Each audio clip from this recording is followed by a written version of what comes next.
Mi ha molta paura, anche io ho un po', devo dire la verità, dopo succederà quel che succederà, ma intanto se possiamo fare un po' di prevenzione direi che è utile. Certo preoccupa la diffusione del virus West Nile che oggi ha fatto un'altra vittima nel Veneto. Una donna di 58 anni è morta nel Rodigino. Si tratta del 7° decesso nella nostra regione, 2 nella provincia di Padova. E così si corre ai ripari. Palazzo Moroni ha avviato stamattina la distribuzione gratuita dei prodotti anti-zanzare che i cittadini possono ritirare all'URP, nelle sedi di quartiere o presso l'ufficio Informa Ambiente. Le può usare per i propri tombini, quindi nelle aree private, perché nelle aree pubbliche interveniamo noi, per i sottovasi, per le caditoie, per le grondaie, in quei dove si creano quei ristagni d'acqua che diventano focolai per le larve di zanzare.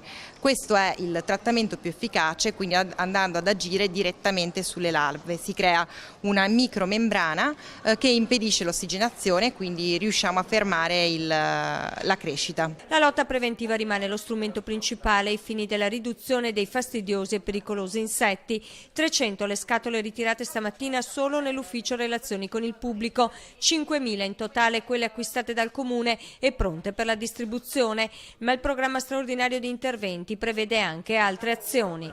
Abbiamo raddoppiato il numero di fossati su cui interveniamo, perché quelle sono zone critiche, e faremo dei passaggi in più in tutti i parchi pubblici attrezzati, cimiteri, nelle scuole, quindi più di un centinaio di scuole avranno in contemporanea un trattamento qualche giorno prima dell'inizio, sia per rendere efficace il passaggio, sia perché sia fatto in sicurezza per la salute dei bambini quando entreranno a scuola.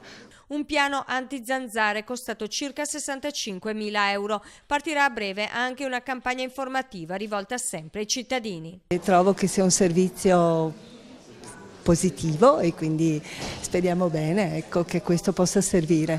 Sì, ce n'è bisogno. Un po' di prevenzione. Assolutamente, questo mi pare il periodo giusto, anche prima.